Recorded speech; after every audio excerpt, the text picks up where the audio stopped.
Speaker साहब, हम बात करते हैं कि हमें इश्यूज में सियासत करनी चाहिए, हमें अवाम के मफाद में सियासत करनी चाहिए। यहां पे हमें एक पिछले चंद दिनों में एक नजर आया कि जब सियासत जो थी वो बजाय इसके कि अवाम के लिए हो, वो इसलिए थी कि लगा लोगों को कि इससे हमारी पॉपुलैरिटी में इजाफा होगा। और लोगों ने बहुत बुलंद बाग दावे किए कि जनाब इम्तिहानात जो हैं बच्चों के उसको पोस्टपोन कर दो, उसको आगे कर दो। तो मैं कुछ रिकॉर्ड की दुरुस्ती के लिए कुछ चीज़ें कहना चाहता हूँ। स्पीकर साहब, कोरोना की वजह से बहुत बड़ा इम्पैक्ट हुआ तालीम के मैदान में। जब बहुत बड़ा इम्पैक्ट तालीम के मैदान में हुआ तो पिछले साल हमें मजबूरी के तहत, और जब मैं हम का लफ्ज़ इस्तेमाल करता हूँ तो मेरा मकसद सिर्फ कोई अपने आप का जिक्र करना नहीं है। मैं खुदा न खास्ता अपने आप को हम नहीं कहता। सारे पाकिस्तान की इकाइयों ने मिल के, जिसके अंदर पाकिस्तान पीपल्स पार्टी की हुकूमत सिंध की वो भी शामिल थी, जिसमें PMLN की हुकूमत आज़ाद जम्मू और कश्मीर की वो भी शामिल थी, और जिसमें बाकी सूबे वो सारे शामिल थे। सारे वज़राए तालीम ने बैठकर फैसला किया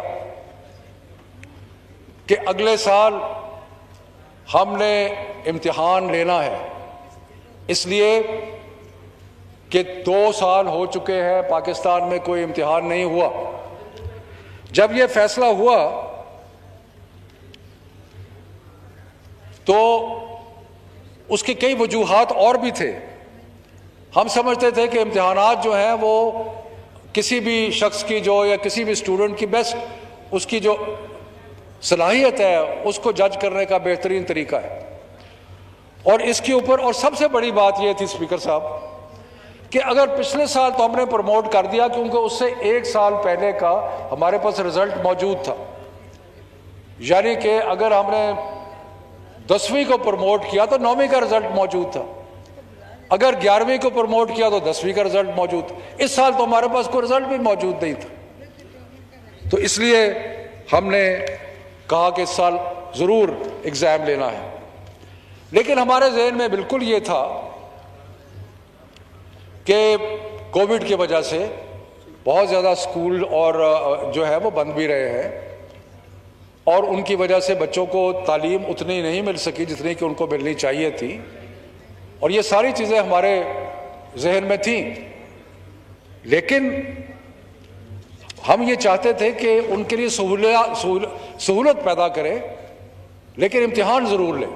इसलिए inter provincial education ministers conference यानी कि बैनुल सूबाई वज़राए तालीम की जो कॉन्फ्रेंस थी, उसने फैसला किया कि जो निसाब है उसको 40 कि भाई अब हमें किस तरीके से कोविड की वजह से बच्चों को फैसिलिटेट करें। तो हमने कहा नंबर 1 हमने निसाब जो था उसको 40% कम कर दिया। उसके बाद नंबर 2 जो इम्तिहान की तारीख होती थी वो आपको स्पीकर साहब बखूबी इल्म होगा कि एंड मार्च अर्ली अप्रैल में इम्तिहानात मैट्रिक के FA FSC के हो जाते थे। हमने वो तारीखें आगे करनी शुरू की।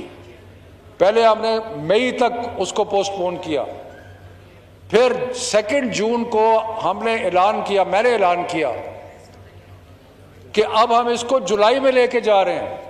ये जो 3 महीने के लिए हमने पोस्टपोनमेंट की, ये इसलिए की कि हमारे ज़हन में था कि इनको बच्चों को मज़ीद तैयारी करने का टाइम मिल जाए। और 2 जून को मैंने प्रेस कॉन्फ्रेंस की और मैंने कहा कि हम आपको अब 6 हफ्ते और दे रहे हैं और इन 6 हफ्तों में आप तैयारी कर लें। फिर यहां रुके नहीं, हमने ये किया कि हमने मैट्रिक के जो 8 मज़ामीन थे उनमें से 4 जो थे उनका इम्तिहान ख़त्म कर दिया।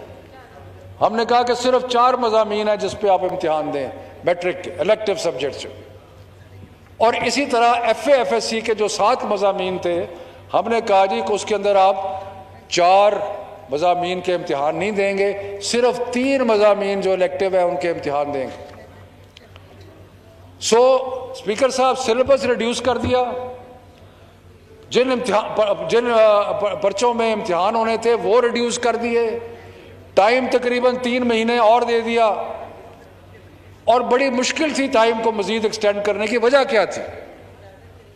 वजह यह थी कि जो इम्तिहानात और कॉलेजेस और यूनिवर्सिटी का एक साइकिल है, आपको बखूबी इस चीज़ का इल्म है कि जब रिजल्ट आता है FA FSC का तो उसके बाद यूनिवर्सिटीज़ में एडमिशन शुरू हो जाती है, मेडिकल कॉलेजेस में एडमिशन होती है, इंजीनियरिंग कॉलेजेस में एडमिशन होती है। जितना एग्ज़ाम लेट होता है उतनी एडमिशन जो होनी है वो मुश्किल हो जाती है। तो इसलिए ये सारी चीज़ों को मद्देनज़र रखते हुए हमने जुलाई तक एग्ज़ाम को 3 महीने पोस्टपोन किया, सब्जेक्ट्स रिड्यूस किए, सिलेबस रिड्यूस किया। अब उसके बाद बेशुमार बच्चे जो थे उन्होंने कहा कि जी इससे ज़्यादा जो आपने कर दिया इससे ज़्यादा नहीं होता, सिवाय चंद एक के जिनकी ख्वाहिश नहीं होती पढ़ने की। और मैं आपको एक चीज़ बताऊं कि इम्तिहान जो है हमारा मैं तो अपने बचपन की तरफ देखता हूं, पढ़ाई हम उस वक्त करते थे जब इम्तिहान आता था। इम्तिहान से महीना 1.5 महीना पहले बैठ के तैयारी करनी शुरू कर देनी और मेहनत करनी और उसको दिन रात करके इम्तिहान को। अगर आप इम्तिहान नहीं लेंगे तो जो लड़के थोड़ा बहुत बच्चे पढ़ते हैं वो भी नहीं पढ़ना, छोड़ देंगे। तो इसलिए ये जो इम्तिहान था इसके बहुत सारे मकासद थे जो हमारे जहन में थे, और उसमें एक मकसद ये था कि कुछ, क्योंकि तालीम का बहुत नुकसान हुआ था। उसके बाद हुआ क्या, बहुत प्रेशर, सोशल मीडिया पे ट्रेंड चलाए गए, और मुझे इंतहाई अफसोस के साथ है कि ऐसे हमारे मौजूद मेंबरान जिनसे मुझे तवक्को नहीं थी, जिनको मैं समझता हूं कि जो हालात को समझते हैं लेकिन सियासी मजबूरियों की वजह से कोई फ़ायदा उठा ले, कोई सस्ती शोहरत मिल जाएगी शायद, उसकी वजह से जिस तरीके से अब हुआ क्या है स्पीकर साहब, बलूचिस्तान का इम्तिहान ओवर हो चुका है, सिंध का इम्तिहान हो के जल्दी ख़त्म हो जाएगा, और Punjab, KP, Gilgit Baltistan, Azad Jammu and Kashmir और इस्लामाबाद में इम्तिहान जो चल रहा है। एक और फिक्शन जो थी वहाँ पे पैदा की गई, हालांकि बार बार मैंने हर तकरीर में, हर बयान में ये कहा कि ये फैसला जो है ये बैनुल सूबाई वज़रा की जो कॉन्फ्रेंस है उसका है। उसकी वजह है स्पीकर साहब 30 बोर्ड है मुल्क में, उन 30 बोर्ड्स के अंदर वफाकी हुकूमत के अंदर एक बोर्ड है, बाकी सारे बोर्ड जो है वो सूबाई हुकूमतों के हैं। तो अगर हम मिलजुल के मुतफ़िका फैसले ना करें तो मेरे पास 18वीं तरमीम के बाद कोई इख्तियार नहीं है कि मैं कोई बादशाही हुक्म दूंगा बंद कर दो इम्तिहानों को, खोल दो इम्तिहानों को, मैं नहीं कर सकता। अब राजा साहब बैठे हैं यहाँ पे, जो सिंध की हुकूमत है वो सारे सिंध के बोर्ड सिंध की हुकूमत के बताया था, मैं कैसे उस हुक्म दे सकता हूँ उनको। इसलिए हमने जितने भी फैसले किए वो मुतफ़िका तौर पे किए, मिलजुल के किए, लेकिन और सियासत से बाला तर होकर किए। इसलिए मुझे अफसोस है। और फिर कहा कि जी इम्तिहान का और टाइम दे दें, खुदा का खौफ करें, 3 महीने पहले दिए, सिलेबस रिड्यूस किया, और उसके बाद सब्जेक्ट एग्ज़ाम के रिड्यूस किए कि नहीं जी 6 हफ्ते और दे दें, सिर्फ इसलिए कि शायद वो बच्चों से कोई तालियां बजवाने के लिए। ये सियासत जो है इसको मैं बड़े स्ट्रांगली पुरजोर तरीके से कंडेम करता हूं। और एक और चीज़, तो हर 3 महीने के बाद एक सप्लीमेंट्री एग्ज़ाम होता है। मैंने ये कहा कि जी अगर आपको समझते हैं कि आपको टाइम और चाहिए तो आप सप्लीमेंट्री दे दें। वो एक बुकरात है जो नहीं है मौजूद, उन्होंने कहा जी आपको पता ही नहीं है कि अगर वो इम्तिहान में फेल नहीं होता तो वो सप्लीमेंट, फॉर गॉड सेक, अगर आप इम्तिहान नहीं देते आपका एब्सेंट तस्वर होगा, आप सप्लीमेंट्री इम्तिहान दे सकते हैं।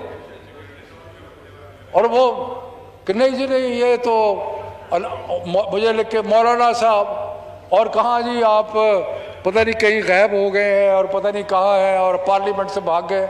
मैं पार्लियामेंट से भागूँ जी, हमें इश्तिहार देना पड़ेगा। अब मैं क्या कहूँ कि इश्तिहारी तो वो है जो भागे हुए हैं, मैं तो इश्तिहारी नहीं हूँ। जिनके इश्तिहार छप रहे हैं। स्पीकर साहब, अल्लाह के फजल करम से 95% बच्चे जो है वो इम्तिहान दे रहे हैं, 95%, और ये रूटीन के मुताबिक है। इसलिए ये एग्ज़ाम का सिलसिला चलता रहेगा। मैं सबसे अपने मौजूद मेंबरान से और जो कि खुदारा इस इशू पे सियासत ना करें, खुदारा ये सस्ती शोहरत को छोड़ दें और ये जो एक निज़ाम बड़ी मुश्किल से कोविड में हम चलाने की कोशिश कर रहे हैं, इसको चलने दें। अदरवाइज़ बच्चों को बहुत नुकसान होगा, उनकी तालीम के साथ ना खेलें और जो मर्जी सियासत करनी है करें, उनकी तालीम के साथ ना खेलें। बहुत मेहरबानी, शुक्रिया। राजा परवेज़ अशरफ साहब, राजा परवेज़ अशरफ साहब, जी प्लीज।